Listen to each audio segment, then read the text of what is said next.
So back in April, I got to meet in person Lucien Greaves, which is cool. I had interviewed him like a long time ago, over a decade ago, like in 2014. One of the first interviews with him on YouTube. But I got to meet him in person here in San Diego. He was playing in a club, and his band is the Satanic Planet.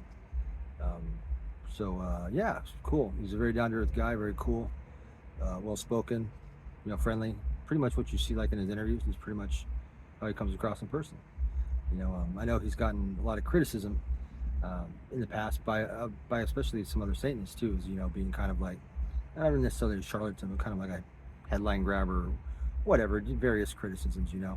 I mean, I can tell you this by listening to the music, the band, and I mean just by just paying attention to what he says and does and how he responds and his questions in his art in his interviews and stuff. I mean, the guy's obviously really well spoken. He's very articulate. He's very intelligent, and his knowledge of the occult and left-hand path is a lot deeper than what may be shown on the surface through the media and whatnot, or what you may glean, at a glance just at the Satanic Temple. And I'll be the first to say I've been, fairly critical over the Satanic Temple over its course in the last decade or so. I mean, I was the chapter head of Portland, Oregon, for a short period of time, for a few months, until I resigned, basically due to just I didn't really care the direction they were going with certain things, especially like the after kids school program, coloring books in school. I didn't really like the whole idea of, getting children and stuff involved. I mean, I kind of understood where they were going with it, but I disagreed with it.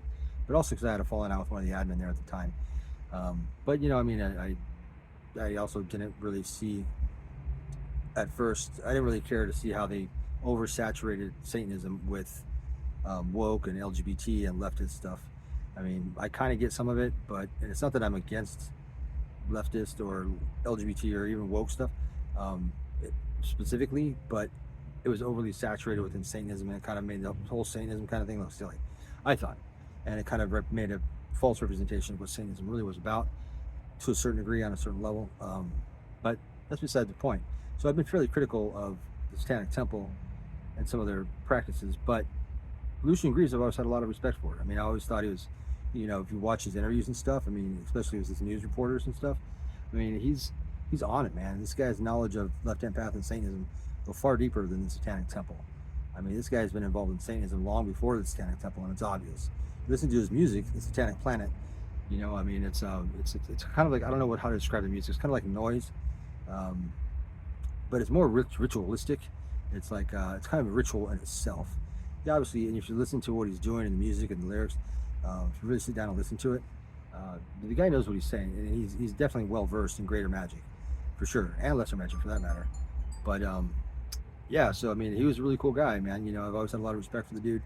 I mean, he himself. I mean, now the Satanic Temple isn't just Lucien Greaves. I mean, there's a few other people that really involved. I mean, I don't even actually know who anymore, but I know he's not just the only one. But he is, obviously the spokesperson and the face of it.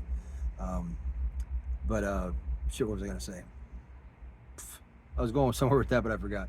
But yeah, I mean, their agenda, if you think about it, the Satanic Temple, whether you disagree with them or not, or agree with them or not, they pretty much took over the public perception of Satanism within a year. Within a year, they had gotten more media attention than the Church of Satan has gotten in the last 20. I mean, and within a year, and within a few years, I mean, people are like, the Church of who?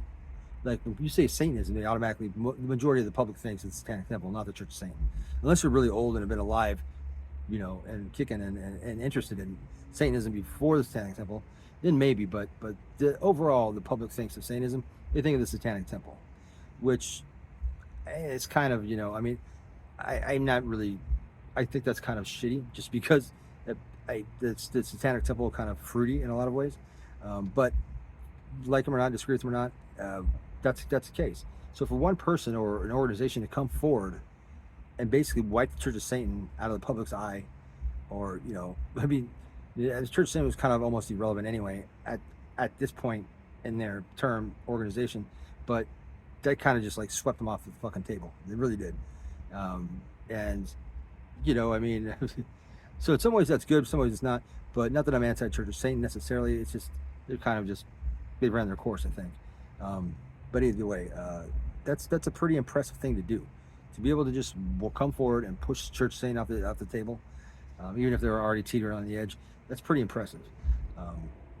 You know, so you got to give them credit for that, and you have to also give them credit. I mean, because now the Satanic Temple is the dominant group organization within Satanism. It is, you know, like it or not. You know, I mean, not only just members wise, but just media wise, by the public's perception of Satanism.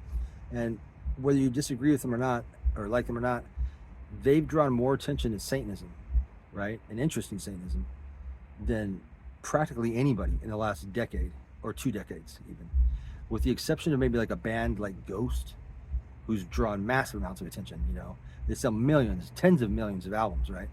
I mean, that is huge. That's no one had drawn attention to Satanism that much since maybe Marilyn Manson. So I mean, it's bringing interest into Satanism that wouldn't have been there. I mean, it exposes people to the label Satanism, and like myself, when I got interested in it, I was like, Satanism, what the hell? And that was through the Satanic Panic. That caught my interest because of all the media saturation with that. Even though it was a misrepresentation, I was just like, it just sparked my curiosity. So no doubt the Satanic Temple has sparked thousands, tens of thousands even, maybe hundreds of thousands of people's interest in Satanism that would have never bothered to even investigate it or look into it if it wasn't for the Satanic Temple. So you got to give them credit for that. You got to give them credit for being able to push Ten Commandments monuments off the fucking Capitol grounds, you know, and state grounds. I mean, that was pretty impressive, you know, with the threat of the giant Baphomet, the androgynous Baphomet, creepy looking thing. I call him the pedomet because he's got little kids standing next to him, which I wasn't a big fan of, but it was impressive that they would be able to use that as a pawn in order to force Ten Commandments monuments off of Capitol grounds. So that was very impressive, you know, and a lot of that, almost all of that is Lucian. I mean, not all of that is Lucian, but a lot of that is Lucian, you know, and his ability to do that and to network and to be able to get things done like that. I mean, that was pretty impressive. I don't see the Church of Satan doing anything like that. I don't think they ever have.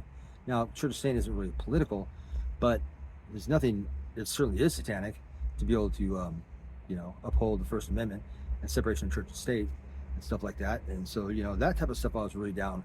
Anyway, I'm kind of going into the aspects of the Satanic Temple, but, you know, Lucian himself, you know, he's a great guy, man. He's cool. I wish I had a chance longer to talk to the guy, man, and just, you know, he just got done playing, and there's a lot of people there, and people are trying to talk to him and stuff, so I don't want to eat up a lot of his time.